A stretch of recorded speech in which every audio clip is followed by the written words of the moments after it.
Hello viewers, welcome back to my YouTube channel. आज हम पढ़ रहे हैं ऑर्गेनन ऑफ मेडिसिन का एफोरिज्म नंबर 41। तो स्टार्ट करते हैं। तो एफोरिज्म नंबर 41 में क्या बताया है? Much more frequent than the natural disease associating with and complicating one another in the same body are the morbid complication resulting from the art of ordinary practitioner which the inappropriate medical treatment, the allopathic method, is apt to produce by the long continued employment of unsuitable drugs। तो इसमें बताया है कि much more frequent than the natural disease, मतलब जो natural disease है उससे ज़्यादा फ्रीक्वेंट है और एक उसके साथ मिलके बॉडी में कॉम्प्लिकेशंस ला रही है। कौन ला रही है? कि एक प्रैक्टिशनर है, ऑर्डिनरी प्रैक्टिशनर है, कोई भी ऑर्डिनरी मेडिकल प्रैक्टिशनर है, वो क्या कर रहा है? वो इनअप्रोप्रिएट मेडिकल ट्रीटमेंट कर रहा है, जिसे एलोपैथिक मेथड कहा गया है। तो एलोपैथिक मेथड से उसका ट्रीटमेंट चल रहा है। तो एलोपैथिक मेथड से क्या होता है कि सिमिलर कंडीशन प्रोड्यूस नहीं होती, आर्टिफिशियल डिसीज़ नहीं होगी, क्योंकि वो मेडिसिन सिमिलर ही नहीं है। तो वो क्योर तो नहीं कर रही, तो वो क्या कर रही है? वो अंदर जाके उसमें एक नई बीमारी बना रही है, आर्टिफिशियल डिसीज़, जो कि उससे डिसिमिलर है और उससे स्ट्रॉन्गर भी है। तो क्या हो रहा है कि आर्टिफिशियल डिसीज़ जनरेट हो रही है, एक नेचुरल डिसीज़ पहले से प्रेजेंट है। तो दोनों मिलके एक दूसरे को कॉम्प्लिकेट करते हैं, और जो कि किसकी वजह से हो रहा है? बहुत टाइम से एक patient allopathic drug, unsuitable drugs ले रहा है। ठीक है। To the natural disease which is propose to cure, जो नेचुरल डिसीज़ है जो कि क्योर चाहती है, उसको क्योर चाहिए, then there are then added by the constant repetition of unsuitable medical agents। अब मतलब एक नेचुरल डिसीज़ थी, उसको क्योर की ज़रूरत थी, पेशेंट गया कि हमें क्योर मिलेगा, हम ठीक हो जाएंगे, लेकिन हो क्या रहा है? वहाँ पर क्या हो रहा है? जो अनसूटेबल मेडिकल एजेंट्स हैं, जो ड्रग्स हैं, वो दे दे के उनको रिपीट करा करा के उसमें कुछ ऐड हो गया। मतलब वो क्योर तो नहीं हुई, वो जड़ से ख़त्म नहीं हुई, बल्कि उसमें कुछ चीज़ नई ऐड हो गई। The new often very tedious and morbid condition, जो कि बहुत घातक है और बहुत ही मॉर्बिड है। Which might be anticipated from the peculiar power of drug, जो किसकी वजह से हुई है? जो ड्रग की जो पावर है उसकी वजह से एंटिसिपेट हुई है, उसकी वजह से प्रोड्यूस हुई है। These gradually coalesces with and complicate the chronic malady which is similar to them.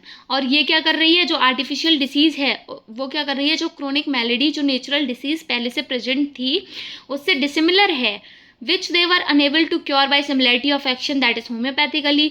और क्योंकि सिमिलैरिटी ऑफ एक्शन नहीं है तो वो क्योर तो नहीं हो रही, होम्योपैथिकली ही क्योर हो सकती है जब हम सिमिलर ड्रग प्रिस्क्राइब करेंगे।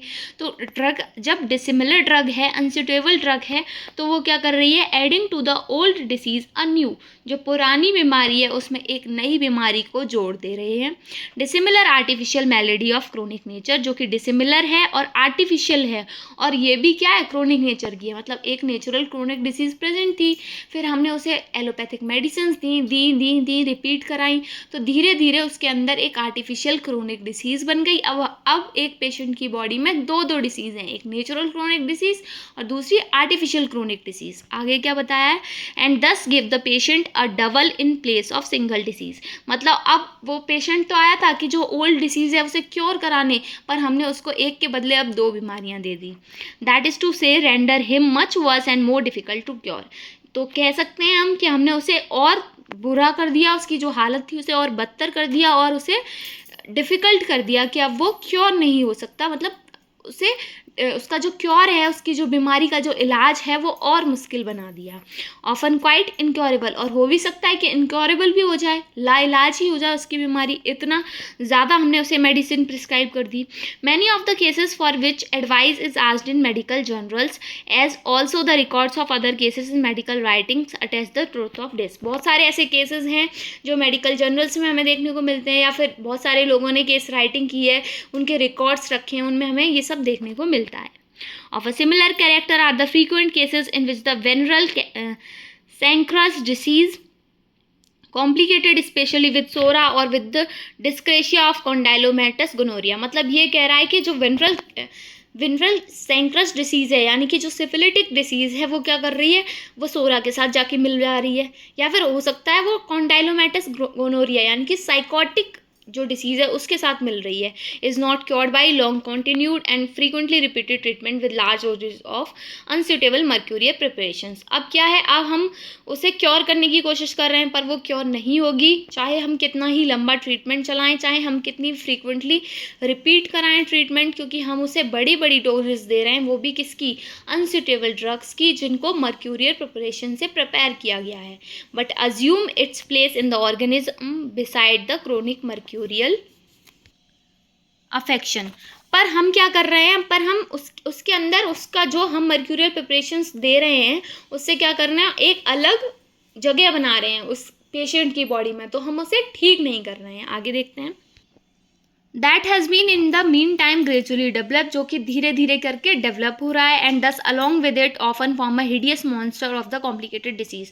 और फिर क्या कर रहा है, मतलब नेचुरल डिसीज़ थी, आर्टिफिशियल डिसीज़ दे दी, अब दो मियाज़्म हो गए उसके अंदर, हो सकता है सोरासिफिलिटिक हो सकता है साइकोसिफिलिटिक हो सकता है सोरोसाइकोटिक हो। अब वो क्या कर रहा है, वो एक मॉन्स्टर बन गया है, एक कॉम्प्लिकेटेड डिसीज़ का मॉन्स्टर बन गया है जो एक बॉडी में जाके छुप गया है under the general name of mass spindle disease which then were not quite incurable, जो कि अब इनक्योरेबल, जो एकदम इनक्योरेबल नहीं थी, can only be transferred into health with great difficulty, पर वो अब इनक्योरेबल हो गई है और उसे ठीक करना बहुत थोड़ा मुश्किल है, और उसे बहुत ही मुश्किलात तरीके से उसे हेल्थ में ट्रांसफॉर्म किया जा सकता है। इसका एफोरिज्म क्या का फुटनोट क्या कहता है, for mercury beside the morbid symptoms which by virtue of similarity can cure the venereal disease homoeopathically. मतलब क्या है कि जो मॉर्बिड सिम्टम्स हैं उनको सिमिलैरिटी के आधार पर ट्रीट किया जा सकता है homoeopathically, has among its effects many others unlike those of syphilis. For instance, swelling and alterations of the bones, which if it be employed in large doses causes new malady and commits great ravages in the body, especially when complicated with sora, as is so frequently the case। मतलब क्या है, syphilitic symptoms थे, swelling थी, अल्सरेशंस था bone में, ये सब था। अगर हम उसे सिमिलरिटी के आधार पर ट्रीट करेंगे, सिमिलर मेडिसिन्स देकर, सिमिलर डिसीज़ प्रोड्यूस कराकर अगर हम उसे ट्रीट करेंगे तो वो होम्योपैथिकली ट्रीट हो जाएगा।